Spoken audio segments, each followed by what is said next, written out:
ನುಗ್ಗಿಕಾಯಿನೂ ಹಾಕಿದ್ರೆ ನುಗ್ಗಿಕಾಯಿ ಸಾರು ಮಾಡತ್ತೇನೆ.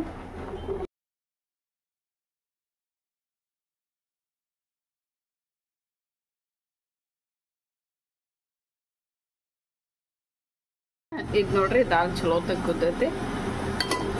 ಈಗ ಇದನ್ನು ಒಂದು ಸ್ವಲ್ಪ ನುಗ್ಗಿಕಾಯಿ ಎಲ್ಲ ಸಪ್ರೇಟ್ ಮಾಡಿ ಕಡ್ಗೊಲ್ಲೇ ಇದನ್ನು ಕಡಿತೇನೆ, ಅಂದ್ರೆ ಮಂದಗೆ ಆಗ್ತೈತಿ. ಈಗ ನೋಡ್ರಿ ನುಗ್ಗಿಕಾಯಿ ಎಲ್ಲ ಕುದ್ದದ್ದು ಸೈಡ್ ಇಟ್ಟೇನಿ. ಆಮೇಲೆ ಒಗ್ಗರಣೆಗೆ ಅಲ್ಲ, ಬೆಳ್ಳುಳ್ಳಿ, ಕರಿಬೇವು, ಬರೀ ಟೊಮ್ಯಾಟೊ ಒಂದೇ ಹಾಕೇನಿದ್ರು, ಮತ್ತು ಯಾವ ತರಕಾರಿ ಹಾಕಿಲ್ಲ.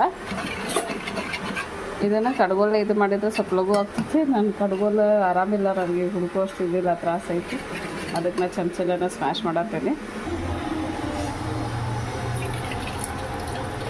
ಸ್ವಲ್ಪ ಎಣ್ಣೆ ಹಾಕಾಕ್ತೇನೆ.